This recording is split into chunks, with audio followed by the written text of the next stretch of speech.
Morning students. आज आपण physical properties of alkyl halides study करणार आहे. लास्ट लेक्चरला आपण methods of preparation of alkyl halides and aryl halides याचा आपण स्टडी केलेला आहे.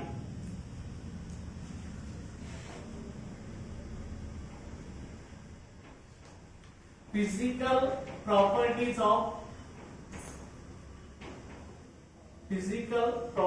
of alkyl halides,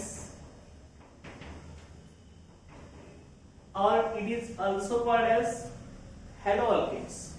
Okay, alkyl halides or haloalkanes. याच्यामध्ये आपण पहिली फिजिकल प्रॉपर्टी स्टडी करणार आहे. ती कुठली आहे? Nature of intermolecular force. Nature of intermolecular force. Okay, nature of intermolecular force त्यामध्ये काय असणार आहे बघा. The carbon halogen bond in alkyl halides. Okay, generally आपण कसं रिप्रेझेंट करणार आहे? कार्बन हॅलोजन बॉन्ड, कार्बन दाखवणार आणि X म्हणजे काय असेल तुमचा? हॅलोजन असेल. हा X मध्ये इथं तुमचा फ्लोरीन असेल, किंवा काय असेल?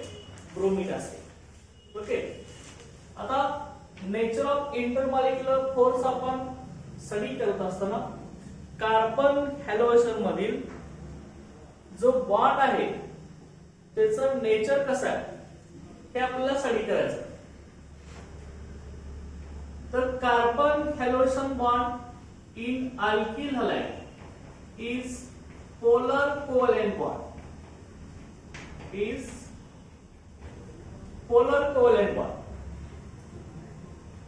अल्किल हॅलाइड्स मधील कार्बन हॅलोजन बॉन्ड कसा आहे? पोलर कोव्हॅलेंट आहे. पोलर कोव्हॅलेंट कसा होणार आहे? तर हॅलोजनची इलेक्ट्रोनिगेटिव्हिटी कार्बनच्या इलेक्ट्रोनिगेटिव्हिटी पेक्षा आपली जास्त आहे. याचाच मग अर्थ काय होणार? Halogen is more reactive than carbon. Okay, halogen कसं आहे? कार्बन पेक्षा मोर इलेक्ट्रोनिगेटिव्ह आहे. मग इलेक्ट्रोनिगेटिव्हिटी जर जास्त असेल तर हॅलोजन काय होणार आहे? स्वतःकडे इलेक्ट्रॉनची डेन्सिटी एक्वायर करणार आहे, म्हणजे एक्सेप्ट करेल. हॅलोजनची इलेक्ट्रोनिटी जास्त आहे त्यामुळे halogen acquires partial negative charge आणि कार्बनची कमी आहे त्यामुळे इलेक्ट्रॉन डेन्सिटी हॅलोजन कडे शिफ्ट होईल. त्यामुळे कार्बन इलेक्ट्रॉन डेन्सिटी दिली की कार्बन हा इलेक्ट्रॉन डिफिशियंट होईल. कार्बन वरती चार्ज कुठला आहे ना? मग partial positive charge. Okay, halogen acquires partial negative charge and carbon acquires partial positive charge. Okay, आता मग त्या इलेक्ट्रोनिगेटिव्हिटी डिफरन्स मुळे कार्बन आणि हॅलोजन बॉन्ड हा कसा होत असतो? आपला पोलर होत असतो. पोलर म्हणजे काय? ह्याच्यामध्ये पार्शियली चार्ज सेपरेशन होत असतं. Carbon acquires partial positive charge and halogen acquires partial negative charge. Okay, आता मग ह्याच्यामध्ये ह्या पोलर नेचर मुळे ह्याच्यामध्ये आपल्याला बॉन्डची स्ट्रेंथ कशी असणार आहे कार्बन हॅलोजनची ती आपण आता स्टडी करणार आहे. त्यामध्ये बघा, due to polar nature of covalent bond in carbon halogen bond in alkyl halides, the bond strength of alkyl halides is depends on nature of carbon halogen bonds. बघा, ह्यांच्यामधला इंटरमॉलिक्युलर फोर्स आपला कसा depend असणार आहे लक्षात घ्या. जेवढा carbon आणि halogen ह्या दोघांच्या मधल्याची बॉन्ड लेंथ आहे ती जेवढी आपली कमी असणार आहे तेवढा तो बॉन्ड कसा असणार आहे? स्ट्रॉंग असणार आहे आणि तो आपल्याला ब्रेक करण्यासाठी मोर एनर्जी किंवा मोर फोर्स आपल्याला अप्लाय करावा लागणार आहे. ओके, बघा मग कसं होणार आहे बघा. as the size of halogen atom, as the size of halogen atom, halogen atom कुठले आहेत आपले मग फ्लोरीन, क्लोरीन, ब्रोमीन आणि iodine. Okay, as the size of halogen atom from fluorine to iodine, हे आपली काय होत असते, fluorine to iodine increases. Okay, size आपली काय होते, इन्क्रीज होत असते. Okay, size of halogen atom from fluorine to iodine increases. Okay, मला सांगा साइज जर इन्क्रीज होत असेल तर कार्बन आणि हॅलोजन यांच्यामधील बॉन्ड लेंथ आपली काय होत जाणार आहे, इन्क्रीज होत जाणार. ओके, कसं येणार लक्षात घ्यायचा, समजा तुम्ही कार्बन फ्लोरीन हा बॉन्ड घेतला असेल, त्यानंतर कार्बन क्लोरीन घेतला असेल, त्यानंतर कार्बन ब्रोमीन असेल, त्यानंतर कार्बन आयोडीन असेल, यांच्यामध्ये तुम्ही आता कंपॅरिझन करा. फ्लोरीन टू आयोडीन साइज आपली काय होणार, ओके, साइज आपली काय होणार, इन्क्रीज होणार आहे. साइज मग इन्क्रीज होत असेल तर काय होणार आहे, कार्बन आणि हॅलोजन मधील बॉन्ड लेंथ आपली इन्क्रीज होत जाणार. म्हणजे कार्बन टू क्लोरीन, क्लोरीनची साइज आपली सगळ्यात कमी, त्याच्यापेक्षा क्लोरीनची जास्त, क्लोरीनपेक्षा ब्रोमीनची जास्त आणि ब्रोमीनपेक्षा आयोडीनची सगळ्यात जास्त असणार आहे. मग क्लोरीनची साइज कमी असेल तर कार्बन आणि क्लोरीन यांच्यामध्ये बॉन्ड लेंथ कशी असणार आहे, बॉन्ड लेंथ कशी असणार आपली कमी असणार आहे. इथं साइज वाढली, साइज आपली वाढलेली आहे, साइज वाढली तर बॉन्ड लेंथ आपली काय होणार, वाढत जाणार. परत इथं साइज वाढली, बॉन्ड लेंथ आणखी वाढणार, परत आणखी साइज वाढली, बॉन्ड लेंथ आणखी वाढत जाणार. त्यामुळे काय होत जाईल आपलं, fluorine to fluorine bond length आपली काय होत जाणार आहे, इन्क्रीज होत जाणार आहे. लक्षात, बॉन्ड लेंथ आपली काय होणार, इन्क्रीजेस. मग मला सांगा बॉन्ड लेंथ जर इन्क्रीज होत असेल तर बॉन्डची स्ट्रेंथ आपली कशी होत जाणार आहे, बॉन्ड स्ट्रेंथ आपली डिक्रीज होत जाणार आहे. कारण का, बॉन्ड लेंथ जेवढी जास्त असणार आहे तेवढा बॉन्ड आपला कसा होणार आहे, वीक बॉन्ड फॉर्म होत जाणार आहे. Bond length increases, bond strength decreases, bond strength decreases.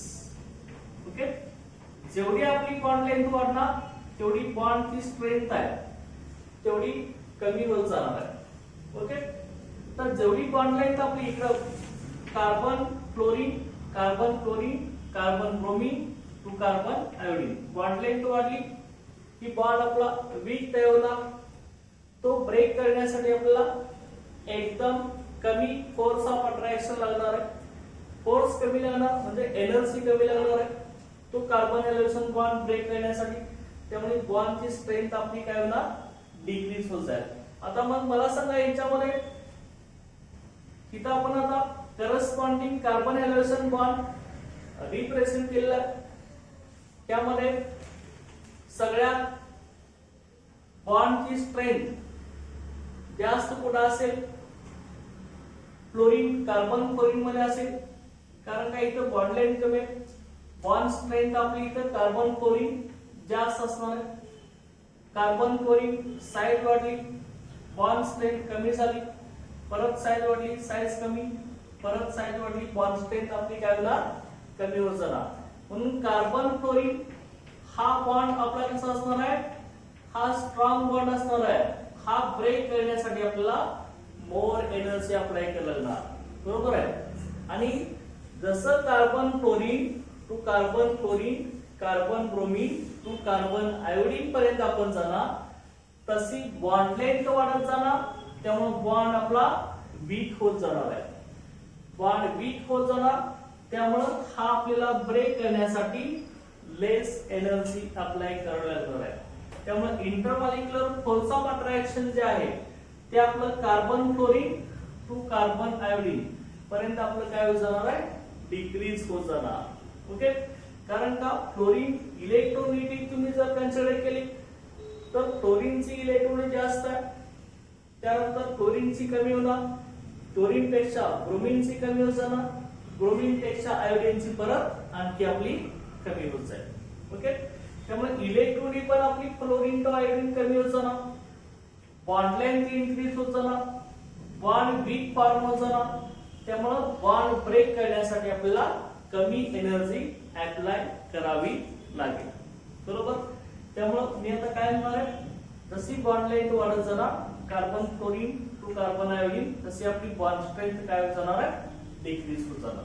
आता मग करस्पॉन्डिंग जर आपण अल्किल हॅलाइड जर घेतले असतील तर ऑर्डर ऑफ रिएक्टिव्हिटी आपण इथे लिहूया.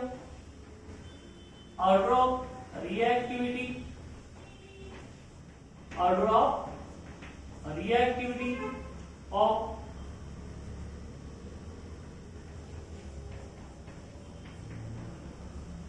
Alkyl halides. ओके, तर लक्षात घ्या ह्याच्यामध्ये कोण असतो, पहिला अल्किल हायड्राइड हा मोर रिएक्टिव्ह असतो. ओके, त्याच्यानंतर आपला कोण असतो, अल्किल ब्रोमाइड असतो, त्यानंतर कोण असतो, अल्किल क्लोराइड असतो, त्याच्यानंतर कोण असतो, अल्किल क्लोराइड असतो. म्हणजे हा अल्किल हायड्राइड मोर रिएक्टिव्ह आहे, अल्किल ब्रोमाइड त्याच्यापेक्षा लेस, अल्किल क्लोराइड लेस आणि सगळ्यात लेस रिएक्टिव्ह अल्किल क्लोराइड असते. सर रिझन काय काय असू शकणार, अल्किल क्लोराइड मध्ये बॉन्ड लेंथ कमी असणार, बॉन्ड लेंथ कमी असेल तर तो बॉन्ड स्ट्रॉंग असणार आहे, मग तो ब्रेक करण्यासाठी आपल्याला मोर एनर्जी अप्लाय करणार आहे, त्यामुळे त्याची रिएक्टिव्हिटी कमी असणार आहे. ओके, अल्किल हायड्राइड मध्ये काय असणार आहे, आयोडीनची साइज जास्त आहे, कार्बन आयोडीन मधली बॉन्ड लेंथ जास्त आहे, बॉन्ड लेंथ जास्त असेल तर बॉन्ड कसा असणार, वीक बॉन्ड असेल, तो ब्रेक करण्यासाठी आपल्याला काय करायला लागेल, मोर एनर्जी अप्लाय करावी लागेल. बरोबर आहे, त्यामुळे अल्किल हायड्राइड हा अल्किल हायड्राइड मधील कार्बन आयोडीन बॉन्ड आपला इझिली ब्रेक होईल, त्यामुळे ह्याची रिएक्टिव्हिटी जास्त असते. ओके, तशी अल्किल हायड्राइड पासून अल्किल फ्लोराइड पर्यंत आपली बॉन्ड लेंथ कमी होत जाते, त्यामुळे बॉन्ड आपला स्ट्रॉंग होत जातो. आता काही अल्किल हायड्राइड आपण जर लिहिले असतील तर याच्यामध्ये बॉन्ड स्ट्रेंथ कशी असणार बघा, बॉन्ड स्ट्रेंथ, बॉन्ड स्ट्रेंथची ऑर्डर बघा, त्यामध्ये समजा मी मिथिल ग्रुप घेतला असेल CH3F, त्यानंतर CH3Cl, त्याच्यानंतर CH3Br, त्यानंतर CH3I. ओके, आता मला सांगा अल्किल ग्रुप सेम आपण घेतले परंतु हॅलोजन एटम कसे डिफरंट आहे. ओके, हॅलोजन एटम डिफरंट आहे. पण मला सांगा कुठल्या हॅलाइड मधील कार्बन हॅलोजन बॉन्ड हा आपला स्ट्रॉंग असेल. ओके, कुठला स्ट्रॉंग असेल मग, कार्बन फ्लोरीन मधला, कारण की इथं बॉन्ड कसा आहे आपला, बॉन्ड स्ट्रॉंग का होणार आहे, कार्बन फ्लोरीन मधली बॉन्ड लेंथ कमी, त्यामुळे बॉन्ड कसा आहे, स्ट्रॉंग आहे. त्यानंतर क्लोरीनला काय होणार, बॉन्ड लेंथ वाढणार, बॉन्ड स्ट्रेंथ डिक्रीज होणार, परत बॉन्ड लेंथ वाढणार, बॉन्ड स्ट्रेंथ डिक्रीज होणार, आणि सगळ्यात इथं बॉन्ड लेंथ जास्त, बॉन्ड स्ट्रेंथ आपली डिक्रीज होणार. त्यामुळे कार्बन क्लोरीन मधला बॉन्ड स्ट्रॉंग असतो, कार्बन क्लोरीन मधला वीक असतो, त्याच्यापेक्षा वीक कार्बन ब्रोमीन, आणि सगळ्यात वीक कुठला असतो, कार्बन आयोडीन. आणि तुम्ही रिएक्टिव्हिटी जर घेतली असेल तर कार्बन आयोडीन बॉन्ड हा इझी ब्रेक होतो, त्यामुळे रिएक्टिव्हिटी जास्त असते, बॉन्ड स्ट्रेंथ आणि रिएक्टिव्हिटी एकमेकांच्या ऑपोजिट आहे, हे लक्षात ठेवायचं. जेवढा बॉन्ड स्ट्रॉंग तेवढी रिएक्टिव्हिटी कमी, जेवढा बॉन्ड वीक असणार तेवढी रिएक्टिव्हिटी जास्त असते. ओके, हे लक्षात ठेवायचं. ओके, लक्षात, हा नेचर ऑफ इंटरमॉलिक्युलर फोर्स आहे, लक्षात ठेवायचं. ओके, आता त्यानंतर आपल्याला पुढे याच्यामध्ये बॉइलिंग पॉइंटची स्ट्रेंथ स्टडी करायचं. ही पहिली फिजिकल प्रॉपर्टी अल्किल हॅलाइडची आपली इथं कंप्लीट झालंय. नेचर ऑफ इंटरमॉलिक्युलर फोर्स त्यामध्ये काय सांगणार आहे तुम्ही as size of halogen atom from chlorine to iodine increases, bond length increases and bond strength decreases. Carbon chlorine bond is more stronger bond than carbon chlorine than carbon chlorine than carbon iodine, and reactivity alkyl iodide, alkyl bromide, alkyl chloride, alkyl chlorides. Okay, understand? आता next बघा पुढची physical property आपण study करणार आहे ते आपली कुठली असेल boiling point. Boiling point second physical property of alkyl halides boiling points. Okay, boiling points कसं असणार आहे बघा अल्किल हॅलाइड्स मधील बॉइलिंग पॉइंटची जर आपण ऑर्डर स्टडी केली the boiling point of alkyl halides, the boiling point of alkyl halides increases. कधी इन्क्रीज होणार आहे increases the boiling point of alkyl halide increases as the size of halogen atom, as the size of halogen atom increases as well as mass of alkyl group increases. Okay, लक्षात घ्या पहिले आपला point आहे boiling point मधील boiling point कसा वाढत जाणार आहे अल्किल हॅलाइड्स मधील जशी हॅलोजनची साइज आपली वाढत जाणार तसा बॉइलिंग पॉइंट पण वाढणार आहे आणि अल्किल ग्रुपचं पण मास तसं वाढत जाणार तसा बॉइलिंग पॉइंट आपला इनक्रीज होणार. म्हणजे अल्किल ग्रुपची सॉरी इथं आपल्याला काय लिहायचं होतं alkyl group is mass of alkyl group increases. Okay, जसं अल्किल ग्रुपचं मास इनक्रीज होणार तसं आपला बॉइलिंग पॉइंट पण वाढणार आहे आणि हॅलोजन आयटमची साइज पण वाढणार तसं आपला बॉइलिंग पॉइंट काय होणार ओके इनक्रीज होत जाणार. आता मग मला सांगा इथं आपण जर लिहिलं असेल CH3F सिमिलर अल्किल हायड्राइड घेतले CH3Cl CH3Br CH3r. ओके, आता अल्किल ग्रुप सगळ्यांच्यात आपले सेम आहे बरोबर आहे. अल्किल ग्रुप मिथिल ग्रुप असा आहे लक्षात येते का सगळ्यांच्या अल्किल ग्रुप सेम आहे methyl group.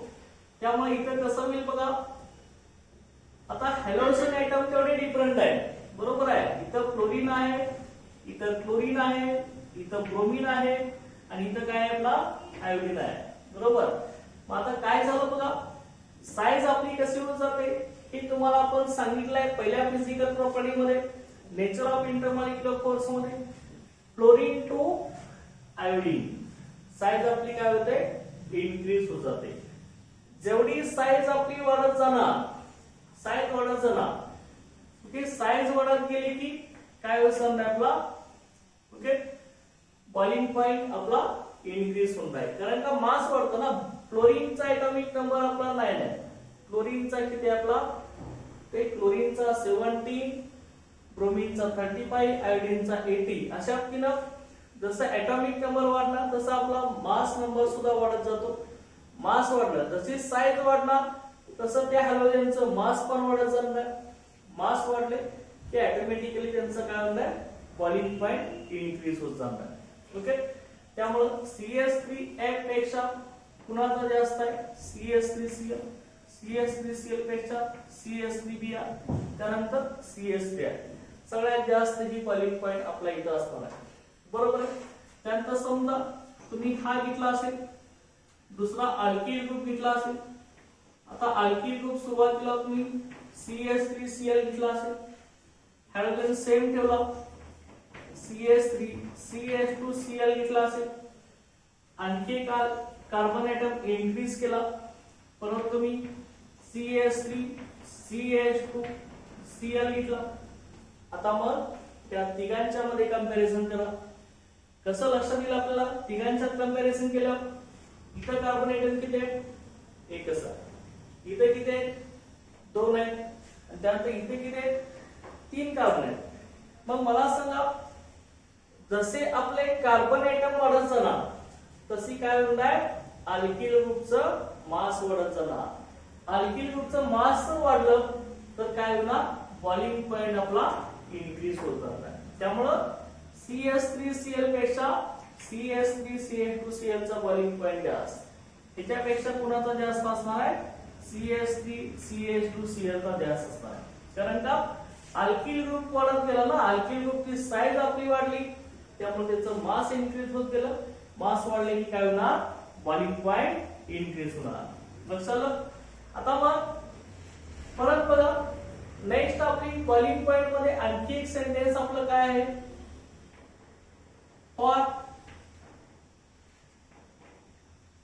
for isomeric alkanes, for isomeric alkyl halides, for isomeric alkyl halides, branching increases,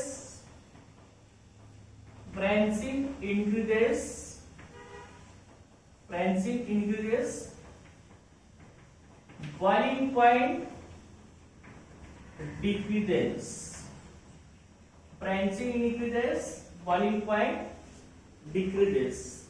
Okay, isomeric alkyl halides कसा म्हणणार? ज्या अल्किल मध्ये number of carbon atom, hydrogen atom आणि हॅलोजन एटम ते आपले same असतील, फक्त कार्बनच्या चेन मध्ये डिफरन्स येत असेल. म्हणजे एका वेळी कार्बन सगळे स्ट्रेट चेन मध्ये असतील, त्यावेळेला ते ब्रँचिंग मध्ये असतील, त्यावेळी बॉइलिंग पॉइंट वरती त्याचा इफेक्ट होत असतो. ओके, ब्रँचिंग इन्क्रीज झालं की आपला बॉइलिंग पॉइंट काय होतोय? डिक्रीज होतोय. बरोबर, बॉइलिंग पॉइंट डिक्रीज होणार कधी? ब्रँचिंग इन्क्रीज झालं. बघा मग आपण आयसोमेरिक अल्किल हालाइड घेऊया. याच्यामध्ये CH3 CH2 CH2 CH2 परत CH2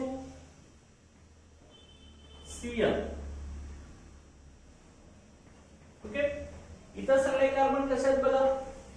स्ट्रेट चेन मध्ये. आता मग मला सांगा, सगळे कार्बन एटम स्ट्रेट चेन मध्ये असतील तर काय होईल सांगा? कार्बन जर स्ट्रेट चेन मध्ये प्रेझेंट असतील तर काय होणार? सरफेस एरिया इन्क्रीज होणार आहे. सरफेस एरिया जर इन्क्रीज होत असेल तर van der Waals force of attraction हे सुद्धा काय होणार आहे? इन्क्रीज होणार. ओके, सरफेस एरिया वाढला की इथं असणारा वीक फोर्स ऑफ अट्रॅक्शन त्याला आपण काय म्हणत असतो? van der Waals force of attraction. Okay, carbon hydrogen या दोघांची इलेक्ट्रॉन जवळपास सेम आहे, यांच्यामध्ये वीक फोर्स ऑफ अट्रॅक्शन असतो, van der Waals force of attraction. मग हा फोर्स ऑफ अट्रॅक्शन आहे, जसा आपला सरफेस एरिया वाढत जाणार तसा van der Waals force of attraction वाढत जाणार, त्यामुळे बॉइलिंग पॉइंट आपला वाढत जाणार. म्हणजे कार्बन स्ट्रेट चेन मध्ये असतील तर आपला बॉइलिंग पॉइंट जास्त असणार. आता बघा, पुढे आपण आता आयसोमर ह्याचाच लिहिणार आहे, परंतु त्याच्यामध्ये ब्रँचिंग आपण अरेंज करणार. कशी करणार बघा? CH3 CH परत इथं CH3 CH2 Cl. बरोबर, याच्यामध्ये काय झालं लक्षात घ्या. किती कार्बन एटम स्ट्रेट चेन मध्ये? आपले 4 कार्बन एटम स्ट्रेट चेन मध्ये. एक काय आलंय? ब्रँचिंग मध्ये आलंय. बरोबर आहे. मग आपण काय सांगितलंय? ब्रँचिंग इन्क्रीज झाले की बॉइलिंग पॉइंट काय होणार? कमी होणार. कारण काय याचा सरफेस एरिया पण आपला काय झाला, कमी झाला ना. ओके, इथं 5 कार्बन एटम प्रेझेंट आहे. 5 कार्बन स्ट्रक्चर मध्ये लिहिण्यासाठी आपल्याला जास्त सरफेस एरिया लागतो. इथं 4 स्ट्रक्चर मध्ये लिहिण्यासाठी कमी सरफेस एरिया लागतो. त्यामुळे सरफेस एरिया कमी झाला, force of attraction, intermolecular force of attraction कमी झालं, त्यामुळे बॉइलिंग पॉइंट कमी होणार. त्यानंतर मग आणखी हाच आपण असा अरेंज केला, CH3 CH3 CH3 CH2 Cl. इथं लक्षात घ्या स्ट्रक्चर मध्ये कार्बन किती आहेत आपले, 1 2 3, फक्त 3च कार्बन आहेत. स्ट्रक्चर मध्ये आपले कार्बन किती आहेत, फक्त 3च कार्बन आहेत लक्षात घ्या. आणि ब्रँचिंग मध्ये किती गेले, 2 कार्बन. इथं वरती एक ब्रँचिंग मध्ये गेला आणि त्यानंतर इथं खाली एक आला, बरोबर आहे. आता मग मला सांगा इथं 2 कार्बन एटम ब्रँचिंग मध्ये गेलेले आहेत, त्यामुळे बॉइलिंग पॉइंट काय होणार, त्या अल्किलाइन पेक्षा इथं बॉइलिंग पॉइंट काय होणार, कमी होणार, बरोबर आहे. इथं लक्षात घ्या सरफेस एरिया आपला आणखी कमी झालाय, बरोबर आहे. सरफेस एरिया आणखी कमी झाला. जेवढा सरफेस एरिया कमी असणार तेवढा इंटरमॉलिक्युलर फोर्स ऑफ अट्रॅक्शन कमी असणार, त्यामुळे बॉइलिंग पॉइंटची व्हॅल्यू पण काय होणार आहे, कमी होणार आहे. त्यामुळे ऑर्डर आपली आता आयसोमेरिक अल्किलाइड्स आहे. कसं आयसोमेरिक आहे, या सगळ्यांच्या मध्ये असणार आहे कार्बन, हायड्रोजन, क्लोरीन सेम आहे. ओके, बघा तुम्ही, बघा यांच्यामध्ये किती यांचा मॉलिक्युलर फॉर्म्युला आहे. इथे बघा कार्बन किती आहेत, 5 आहेत, C5. हायड्रोजन किती आहेत बघा, 3 2 5. आणि हे किती आहेत, 7. ओके, 8 10. म्हणजे किती येणार आहे, C5 H11 Cl. 11 हायड्रोजन आहे. ओके, इथं 3 2 5 झाला, तर 7, त्यानंतर 9 आणि हे 2 11. ओके, 5 कार्बन आहेत, 11 हायड्रोजन आणि 1 क्लोरीनचा ऍटम आहे. सगळ्यांच्या मध्ये कार्बन, हायड्रोजन, क्लोरीन आपले सेम आहेत लक्षात, सेमच आहे. ओके, फक्त आपण काय केलं, कार्बन ऍटमची चेन आपण काय केली, प्रत्येकांच्या मध्ये डिफरंट केलंय. लक्षात येते. इथं सगळे कार्बन कसे चेन मध्ये, इथे कसं आहे, 1 ब्रँचिंग मध्ये, इथे किती 2 ब्रँचिंग मध्ये. कार्बन, हायड्रोजन, क्लोरीन सेम राहिले, फक्त ब्रँचिंग आपण इन्क्रीज करत गेलोय. ते ब्रँचिंग वाढला तर काय होणार आहे, बॉइलिंग पॉइंटची व्हॅल्यू डिक्रीज होणार. ओके, पण मला सांगा इथं हे आयसोमेरिक अल्किलाइड्स आहेत. आयसोमर म्हणजे काय, compound having same molecular formula but different structural formula. Okay, structure वेगळा आहे, स्ट्रक्चर सेम नाही परंतु मॉलिक्युलर फॉर्म्युला सेम आहे. यांच्यामध्ये असणारे कार्बन, हायड्रोजन, क्लोरीन सेम आहे परंतु त्यांचं स्ट्रक्चर सेम नाही. त्यालाच आपण आयसोमर्स असं म्हणतो. ज्या कंपाऊंडचा मॉलिक्युलर फॉर्म्युला सेम असतो परंतु स्ट्रक्चर वेगवेगळं असतं त्यालाच आपण काय म्हणतो, आयसोमर्स असतो.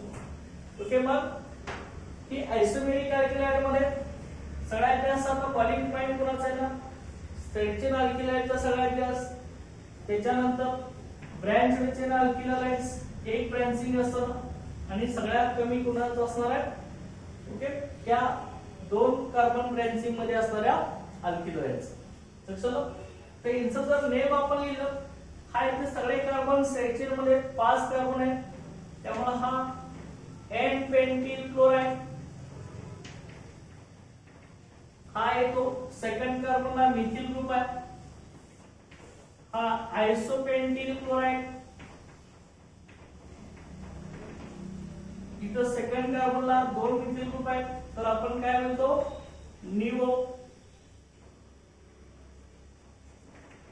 निओपेंटिल क्लोराइड. ह्यामध्ये काय लक्षात तुमच्या, सगळ्यात कमी बॉइलिंग पॉइंट कोणाचा असणार आहे, निओपेंटिल क्लोराइडचा. आणि सगळ्यात जास्त कोणाचा असणार आहे, N-पेंटिल क्लोराइडचा असणार. ओके, लक्षात की आयसोमेरिक अल्किलाइडला बॉइलिंग पॉइंटची रेंज आपली असे असणार आहे. लक्षात सगळ्यांना की boiling point of alkyl halide increases as the size of halogen atom increases as well as mass of alkyl group increases. And दुसरं काय असणार आहे? For isomeric alkylate branching increases, boiling point decreases. Understand? ही आपली सेकंड प्रॉपर्टी आपली इथं झालेली आहे. त्यानंतर नेक्स्ट फिजिकल प्रॉपर्टी ती आपली असणार आहे सॉल्युबिलिटी.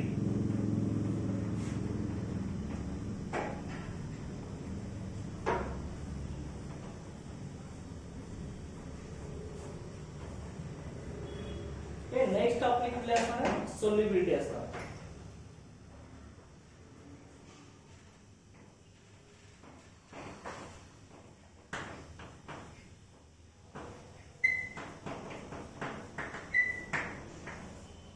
सॉल्युबिलिटी सॉल्युबिलिटी नेचर आपलं अल्किल हॅलाइड साठी कसं असणार आहे बघा. सॉल्युबिलिटी फर्स्ट सेंटेन्स याच्यामध्ये alkyl halides are insoluble in water. Okay, alkyl halide हा वॉटर मध्ये कसा आहे आपला इनसोल्युबल आहे. बरोबर आहे. अल्किल हॅलाइडचा insoluble in water but soluble in organic solvents. Okay, soluble in organic solvents. बरोबर आहे. अल्किल हॅलाइड हा वॉटर मध्ये इनसोल्युबल आहे, सोल्युबल होत नाही, परंतु ऑर्गॅनिक सॉल्व्हंट मध्ये तो सोल्युबल होत असतो. ऑर्गॅनिक सॉल्व्हंट कुठले आहेत आपले? लाईक ओके, कुठले आहेत? बेन्झीन, त्यानंतर क्लोरोफॉर्म. ओके, क्लोरोफॉर्म कसं लिहितो आपण? CHCl3 हा फॉर्म्युला आहे. बरोबर. बेन्झीन, क्लोरोफॉर्म, इथर, कार्बन टेट्राक्लोराइड, ओके, एक्सेट्रा. यांच्यामध्ये ते कसे सोल्युबल आहे. ओके, आता मग सॉल्युबिलिटी ऑर्डर जी असणार आहे ती वॉटर मध्ये इनसोल्युबल काय? त्याचं रिझन काय? तर ते वॉटर बरोबर हायड्रोजन बॉन्डिंग करू शकत नाही. बरोबर आहे. वॉटर बरोबर ते हायड्रोजन बॉन्डिंग करू शकत नाही. Okay, insoluble in water because alkyl halides insoluble in water. Water मध्ये इनसोल्युबल असण्याचं रिझन काय आहे? Because it do not form hydrogen bonding with water. Okay, he water बरोबर हायड्रोजन बॉन्डिंग तयार करू शकत नाही, त्यामुळे ते वॉटर मध्ये इनसोल्युबल आहे. ओके, ते आपण त्याचं रिझन सांगू शकतो. आता त्यांची फिजिकल स्टेट जर आपण चेक केली, फिजिकल स्टेट मध्ये lower members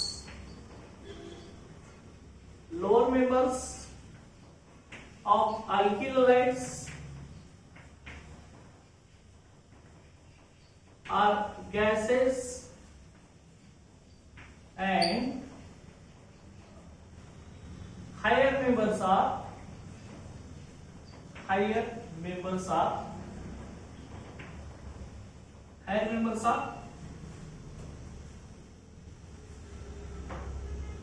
present in liquid or solids. Okay, चलो बघा काय म्हणले आपण. अल्किल हॅलाइडचे लोअर मेंबर्स आहेत ते गॅसेस असतात, म्हणजे गॅसेस स्टेट मध्ये असतात, आणि हायर मेंबर्स असतात ते एकतर लिक्विड किंवा सॉलिड स्टेट मध्ये असतात. आता लोअर मेंबर्स म्हणजे काय? ज्या अल्किल हॅलाइड मध्ये कमी कार्बन आयटम असतात.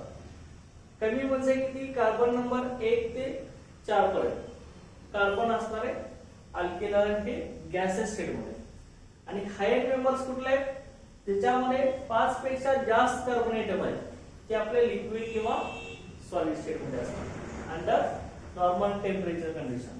ओके, लक्षात की आपली फिजिकल प्रॉपर्टीज ऑफ अल्किल हॅलाइड्स आपल्याला सांगता येईल.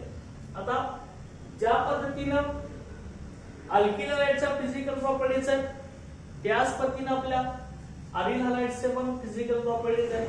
सेम व्हेरिएशन असणार आहे त्याच्यामध्ये, फक्त आपला डिफरन्स कुठे येणार आहे, बॉइलिंग पॉइंट मध्ये थोडासा डिफरन्स येणार आहे अरिल हॅलाइडचा. बघा अरिल हॅलाइड्स त्यामध्ये बघा बॉइलिंग पॉइंटचं व्हेरिएशन कसं येणार बघा aryl halides. Okay, boiling point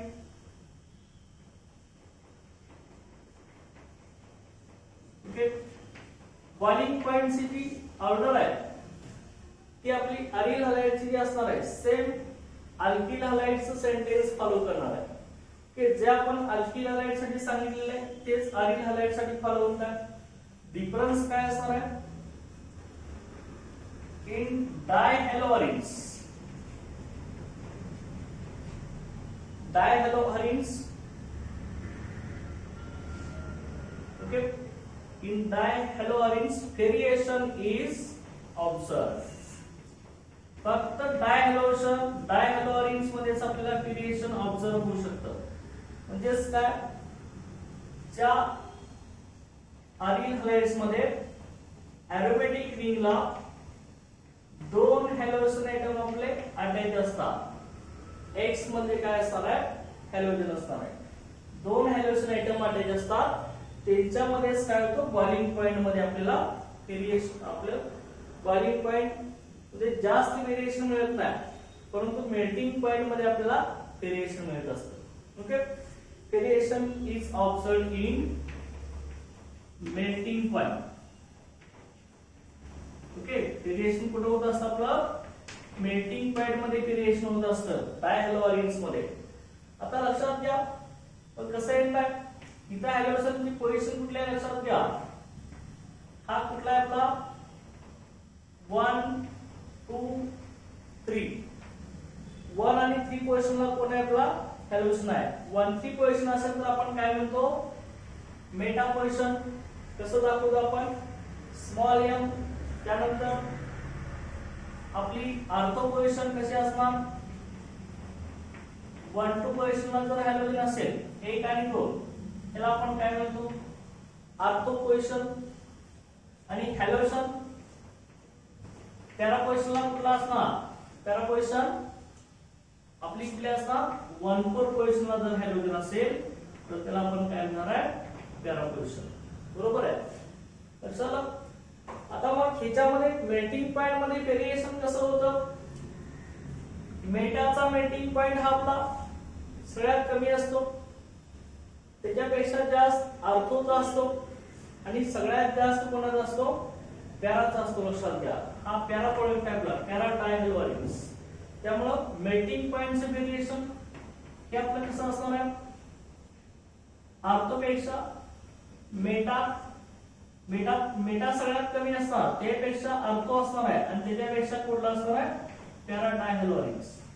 त्याने आपल्याला ही मेल्टिंग पॉइंटची ऑर्डर फॉलो करता येईल. मेटा डायहॅलोअरेन काय असणार, सगळ्यात कमी मेल्टिंग पॉइंट, त्याच्यापेक्षा जास्त कोणाचा, त्यापेक्षा जास्त कोणाचा ऑर्थो आयसोमरचा, आणि त्याच्यानंतर कोण असणार आहे, पॅरा आयसोमर असणार. ओके, हा क्वेश्चन तुम्हाला सीईटी नीटला विचारला जाऊ शकतो. डायहॅलोअरेन्स मध्ये सगळ्यात जास्त मेल्टिंग पॉइंट कुठल्या आयसोमरचा असतो, तर लक्षात घ्या पॅरा आयसोमरचा मेल्टिंग पॉइंट सगळ्यात जास्त असतो, आणि सगळ्यात कमी मेटा आयसोमरचा असतो. लक्षात आलं. ओके, अशा पद्धतीने आपली ही फिजिकल प्रॉपर्टीज ऑफ अल्किल हॅलाइड्स आपली इथं कंप्लीट झालेली आहे. ओके, त्यानंतर नेक्स्ट पॉइंट आपण इथं त्या टॉपिक मध्ये स्टडी करणार आहे, तो बघा chemical properties of alkyl halides.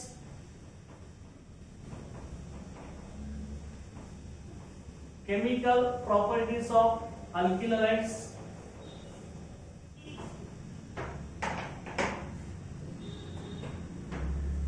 Chemical प्रॉपर्टीला आणखी आपण काय म्हणतो, chemical properties is also called as a chemical reactions. Chemical properties म्हणजेच काय, chemical reactions. Okay, reactions of alkyl halides. Okay, alkyl halideच्या रिएक्शन्स केमिकल प्रॉपर्टीज मध्ये. ओके, पहिली रिएक्शन आपण आता स्टडी करणार ती कुठली आहे बघा, laboratory test of haloalkanes. Alkyl हलाइडला तुम्ही काय म्हणताय, हॅलोअल्केन्स. ओके, हे लक्षात ठेवायचं आहे, अल्किल हलाइड म्हणजेच हॅलोअल्केन्स. कॉमन सिस्टीम मध्ये आपण काय म्हणतोय, अल्किल हलाइड्स, आणि आयटीएस ला हॅलोअल्केन्स. ओके, बघा पहिली टेस्ट आपण स्टडी करूया, रिएक्शन अल्किल हलाइड साठी laboratory test. Laboratory test of alkyl halides or haloalkanes. Okay, आता अल्किल हलाइडची लॅबोरेटरी टेस्ट आपण आता कशी करणार आहे लक्षात घ्या. एखादा तुम्हाला ऑर्गॅनिक कंपाऊंड दिलेला आहे, त्यामध्ये हॅलोजन प्रेझेंट आहे की नाही हे जर तुम्हाला आयडेंटिफाय करायचं असेल तर तुम्हाला लॅबोरेटरी टेस्ट केली पाहिजे, तरच दिलेल्या ऑर्गॅनिक कंपाऊंड मध्ये हॅलोजन प्रेझेंट आहे की नाही हे आपण सांगू शकणार. लक्षात आलं. बघा इथं कशी आता laboratory test detection of halogen करणार आहे. अल्किल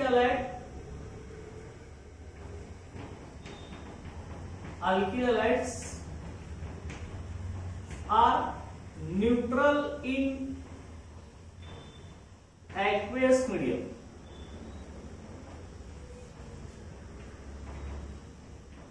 ओके, aqueous medium मध्ये काय, वॉटर मधील solution.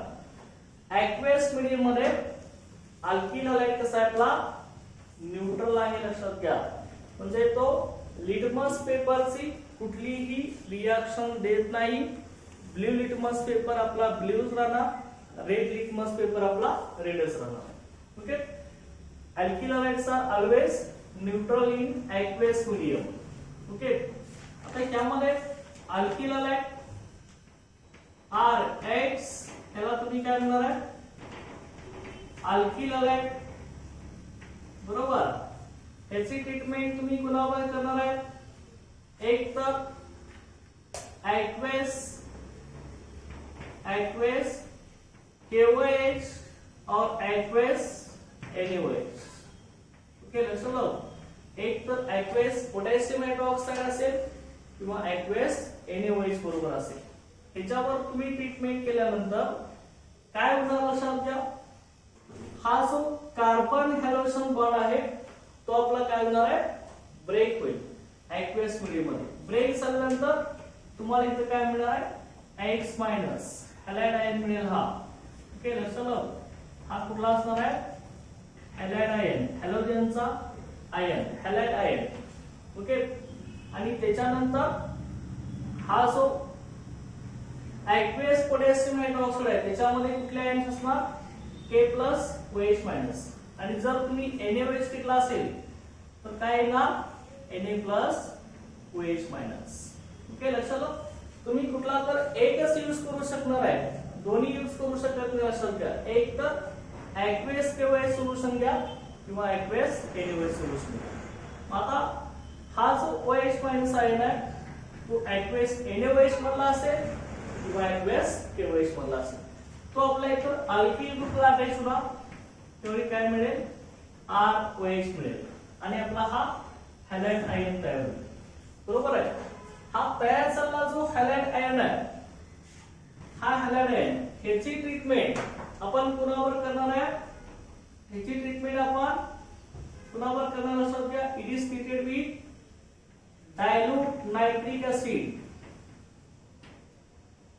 and silver nitrate. Okay, silver nitrate कसं लिहिणार आपण? ACNO3. Dilute HNO3 and ACNO3 हिच्यावर आपण ह्याची ट्रीटमेंट करणार आहे. हे सोल्युशन आपण त्या रिएक्शन मिक्सचर मध्ये आपण ऍड करणार आहे. ऍड केल्यावरती काय लक्षात घ्या, हा जो ACNO3 आहे ह्याच्यामध्ये कुठले आयन्स असणार आहेत? Ag+ आयन्स असणार आहेत या ACNO3 मध्ये. ओके, हे सिल्वरचे आयन्स हे काय करणार? ऍक्वेस मीडियम मधील हॅलाइड आयनला कंबाईन होणार आणि आपल्याला काय मिळणार आहे? सिल्वर हॅलाइड AdX चा प्रिसिपिटेट आपल्याला मिळेल. ओके, लक्षात आलं? हा जर प्रिसिपिटेट आपल्याला मिळत असेल तर दिलेल्या ओरिजिनल कंपाऊंड मध्ये हॅलोजन आयटम प्रेझेंट आहे हे आपण आयडेंटिफाय करू शकतो. लक्षात आलं? काय केलंय बघा, लॅबोरेटरी टेस्ट ऑफ अल्किलाइड मध्ये अल्किलाइड कसा ऍक्वेस मीडियमला न्यूट्रल आहे. त्या अल्किलाइडची रिएक्शन आपण एक तर ऍक्वेस NaOH किंवा ऍक्वेस NaOH सोल्युशन मध्ये करणार. त्यावेळी ऍक्वेस KOH मधला हा जो OH- आयन आहे तो कार्बन हॅलोजन बॉन्ड ब्रेक करणार, तो अल्किल ग्रुपला अटॅच होणार, ROH होणार आणि हा जो हॅलाइड आयन X- हा आपला इथं रिएक्शन मिक्सर मध्ये तयार होतो. पण तयार झाला हॅलाइड आयन त्या रिएक्शन मिक्सर मध्ये आपण डायल्यूट HNO3 आणि सिल्वर नायट्रेट हे आपण ऍड करणार आहे. ऍड केल्यावरती सिल्वर नायट्रेट मध्ये कुठले आयन्स असणार आहेत? Ag+ ions. हे Ag+ आयन या हॅलाइड आयनला कंबाईन होणार आणि आपला सिल्वर हॅलाइडचा प्रिसिपिटेट येणार. ओके, मग हा जर प्रिसिपिटेट जर आपल्याला मिळत असेल तरच हॅलोजन प्रेझेंट आहे असं आपण सांगू शकतो. हा PPD तयार होत नसेल तर हॅलोजन प्रेझेंट नाही हे आपण कन्फर्म करू शकतो. लक्षात असलं ना? ओके, त्या लेक्चरला आपण लॅबोरेटरी टेस्ट ऑफ अल्किलाइड आपण स्टडी केलेला आहे केमिकल प्रॉपर्टीज मध्ये पहिली रिएक्शन. ओके, नेक्स्ट लेक्चरला आपण हिच्या आता न्यूक्लियोफिलिक सबस्टिट्यूशन रिएक्शन आपण आता स्टडी करणार आहे. Okay, thank you.